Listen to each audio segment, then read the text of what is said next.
D'abord, votre profil. Mettons-nous d'accord que, quelle que soit la langue, les objectifs d'un entretien restent les mêmes. Il vous sera demandé de vous profiler par rapport au poste et à l'entreprise et de mettre en avant les aspects de vous-même que vous aurez préalablement choisis.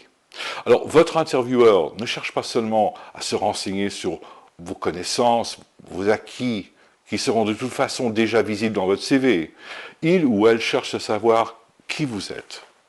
Ce qui a une retombée importante pour vous, parce que ça veut dire que même face à des candidats aussi qualifiés ou mieux qualifiés que vous, c'est votre personnalité et particulièrement vos qualités d'interaction qui remporteront la partie.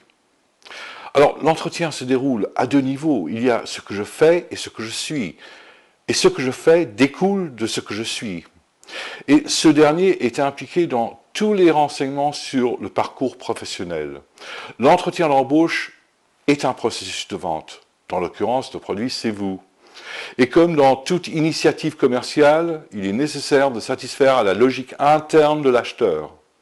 C'est cette chaîne de raisonnement qui répond à toutes ces questions, implicites autant qu'explicites, et va mener l'acheteur à la transaction. Dans le contexte de l'entretien, vos réponses doivent permettre à votre intervieweur de se former une vision cohérente de vos motivations. Et les questions implicites dans un entretien concernent votre identité. Quelles sont vos particularités, vos aptitudes personnelles, interpersonnelles? Qu'est-ce qui vous distingue des autres? Alors, il est essentiel de répondre aux moyens de vos récits de parcours professionnel. Et en fait, toutes les questions qui vous seront posées pendant l'entretien sur vos responsabilités, vos succès, vos échecs, les motivations qui vous ont poussé à postuler, tout ceci sont des tremplins qui vous permettront de vous profiler. Le choix de vos réponses doit primordialement tenir compte de l'entreprise, sa culture, ainsi que des spécificités du poste. Alors, si on vous invite à parler de vos compétences, cela entraîne vos choix à les acquérir, vos aspirations passées. Si la question se porte sur vos succès, vos échecs, c'est sur les qualités qui vous ont permis d'obtenir les premiers et les forces dont vous disposez pour surmonter les seconds. Si l'entretien se dirige vers vos raisons d'avoir postulé, il s'agit de votre vision de carrière, des étapes qui vous ont amené ici.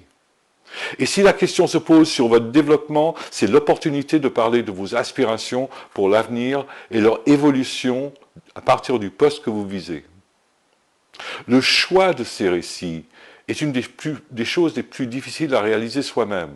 Nous sommes le plus souvent beaucoup trop proches de nous-mêmes. Non pour connaître nos qualités, mais pour reconnaître celles-ci dans les expériences. Alors, idéalement, il faut une seconde personne pour nous montrer l'essentiel de notre propre vécu. Alors, si vous avez l'occasion, profitez de l'intervention d'une autre personne.